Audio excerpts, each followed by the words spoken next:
Hey everybody, Preston Poulter here with Pocket Jacks Comics, and today we're talking about Stranger Things. I got to watch season 3 over the last couple of days with my daughter, who has always been a fan of the character Hopper. Ever since season 1, she would say, Hopper is my homeboy. So it was with great interest that we watched and really enjoyed season 3. You should check that out on Netflix. Better than season 2. Whether it's better than season 1, that's arguable, but objectively better than season 2 because art is on an objective scale, and you can clearly say this one is better than this one. I know because I saw that on the internet.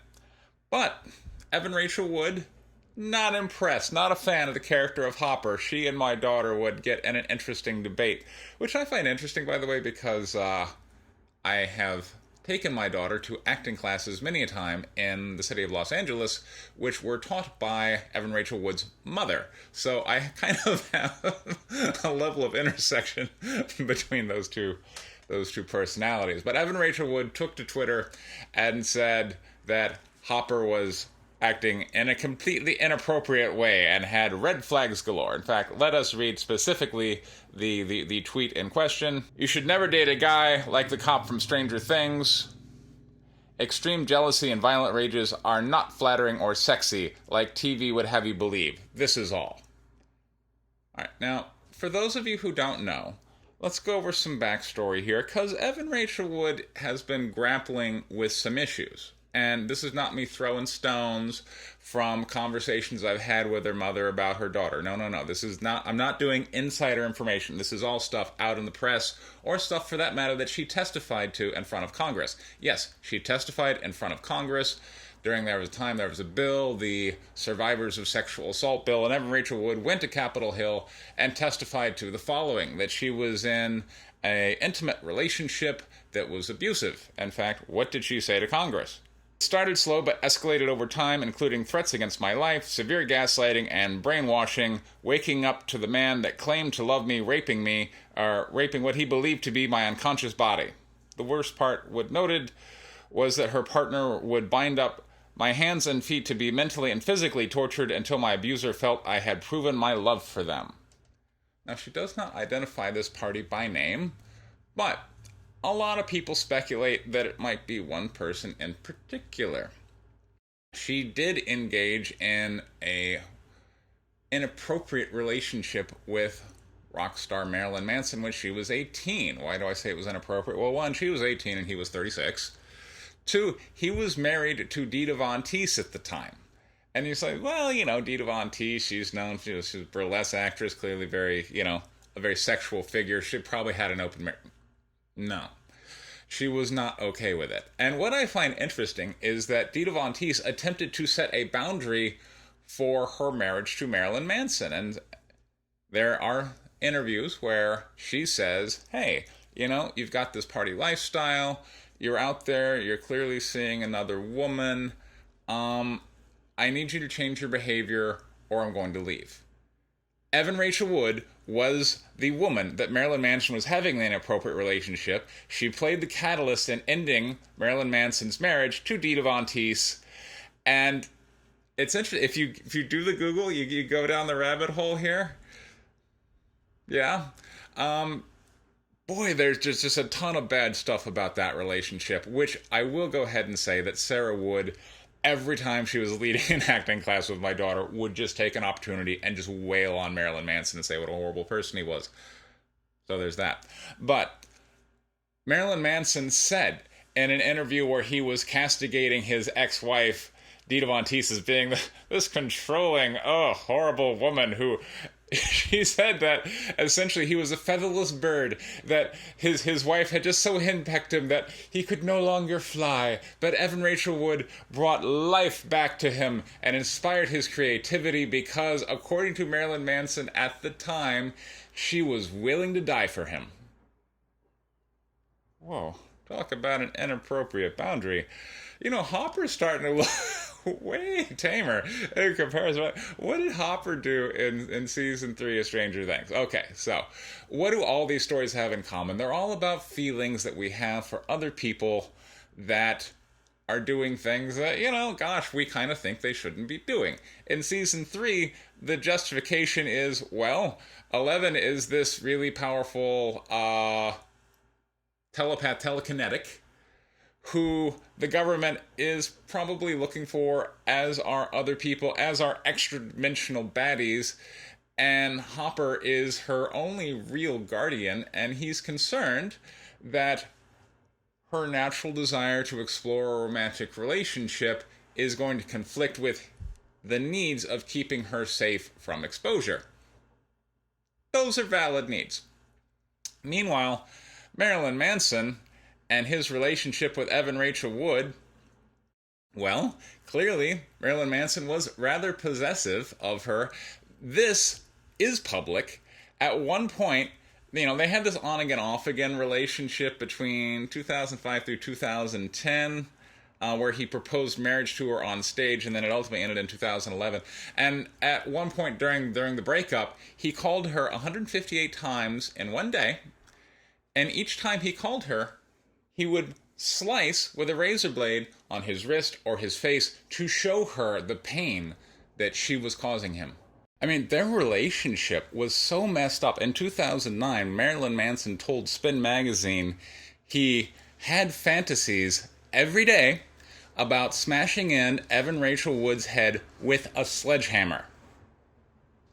One, it's kind of crazy he had those fantasies. Two, how messed up is it that you not only have these fantasies, you go tell Spin magazine so that information is out there for the world?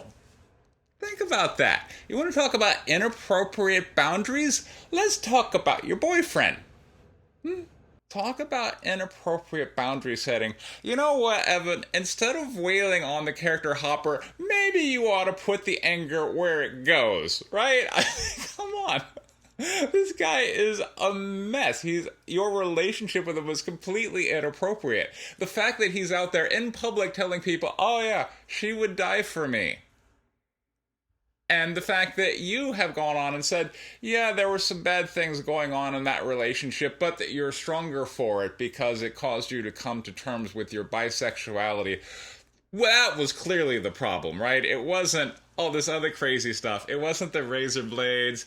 It wasn't whoever this other figure was that tied you up and tortured you in order for you to prove your love to him. Or was it another figure? No. The problem was you weren't quite on terms with your bisexuality.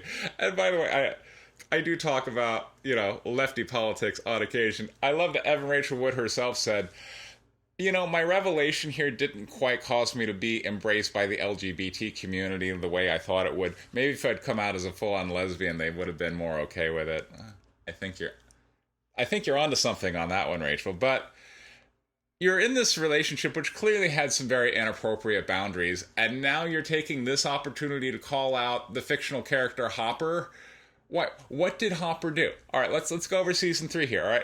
So in season 3, Hopper has strong feelings regarding two specific individuals. One, 11, whom he is playing essentially kind of the father-guardian role of, and another one, Joyce, this woman who, needs a man. And I'm sorry, I didn't mean to offend the feminists, but there is not a romance in her life at all. She has kind of this slot, and she does have some kids. She could certainly benefit from a romance, right? And Hopper has feelings for her, and we learn over the course of the season that she has feelings for him. And, they have helped each other in some crisis situations before. They've proven that, look, their lives have been in each other's hands. There's no reason why they shouldn't have feelings for each other. And so Hopper's like, he's trying to move that along, and he invites her out to a restaurant, and she stands him up, and I think he's got the right to kind of be upset about it. Now, was he the most mature person about it?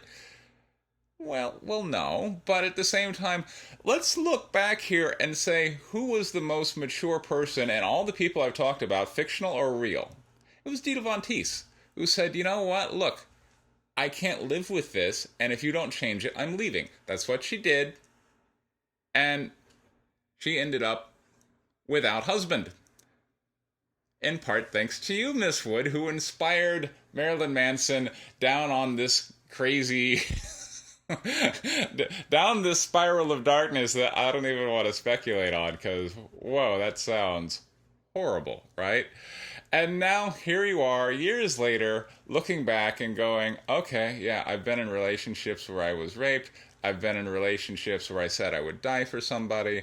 I've been, and this could be all the same relationship, but I'm not going to call out those people. Instead, I'm going to call out Hopper. You know what, women? If you find a guy like Hopper, you just need to leave. Those are red flags galore. Okay, well, I understand. Now you've got some age and wisdom and you're looking back on your life and you want to say, hey, this is inappropriate, but really, I think you need to lay off of Hopper, all right? He's a guy. Maybe he's not quite in touch with his feelings, and that is one of the premises of season 3, is Hopper trying to have these feelings, and really that is kind of the sub-conflict of season 3. There are many characters who have feelings, and they're trying to come up with some boundaries that are appropriate, particularly given the really extraordinary things that are going on in this supernatural horror setting. How does love work in this world? And so the characters are wrestling that. But what exactly does Hopper do that's so bad? Right? At no point does he strike a woman. At no point is he physically restraining them. At no point has he done the things that Evan Rachel Wood claims somebody she was in love with did to her. Where's the harm? Where's the blame? What's wrong with a guy being upset that you stood him up? Right? Where's that? What's wrong with a father-like figure saying, hey, you know what? This romance you got going, I think this is maybe an issue and you need to kind of simmer down a little bit. I'm sorry. In the end, there's really nothing wrong with the activities Hopper did in Stranger Things Season 3, but there are several things wrong with the way Evan Rachel Wood has conducted her relationships and allowed herself to be a pawn of toxic masculinity. By the way, and one more thing I want to say here. If you go back and you look at the interviews she talked about with Marilyn Manson promised her complete freedom. Complete freedom. And yet this is the guy who's cutting himself with razor blades to show her, this is the pain you caused me? That doesn't sound like complete freedom to me. That sounds like you got into a relationship under the idea that this guy was going to allow you to be completely free. This guy you said you would die for. And then once you were there, well, you found out maybe there were strings attached, because the truth is, here in human relationships and human society, we tend to put boundaries around and attach strings to the things that we love. It's just our nature. Now, there's a question of what's an appropriate string or boundary and what's not. You clearly have had experience with things that are not.